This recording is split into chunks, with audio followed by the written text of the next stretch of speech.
பொய் பொய்யா சொல்லுவது, பொய் பொய்யா பேசுவது, பணத்தை வைத்துக் கொண்டு பொறுப்பாளர்களை விலைக்கு வாங்குவது, சில பேர் அப்படி போய்விட்டார்கள். 3 எம்எல்ஏக்கள் அதே மாதிரி வரல. கட்சி வளர்ச்சிக்காகவோ அல்லது கட்சியின் நலனுக்காகவோ நான் எதை சொன்னாலும் அன்புமணி கேட்பதில்லை. அன்புமணி மீது நான் ஏன் உரிய நடவடிக்கை எடுக்கவில்லை என்றால், நான் வளர்த்த கட்சியை நானே அழிப்பதோடு மட்டுமல்ல, கட்சி பொறுப்பாளர்கள் தொண்டர்கள் அனைவரையும் அதில் பாதாளத்தில் தள்ளிவிடுவார்.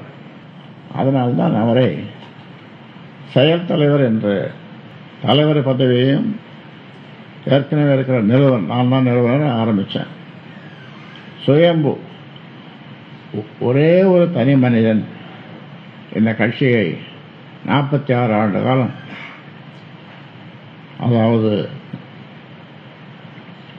கட்சி சங்கம் இரண்டையும் சேர்த்து சொல்லுகிறேன், ஆரம்பித்து இந்த அளவுக்கு ஒரு பெரிய கட்சியாக ஆக்கியது நான் தான். இவருடைய பங்களிப்பு எதுவும் இல்லை.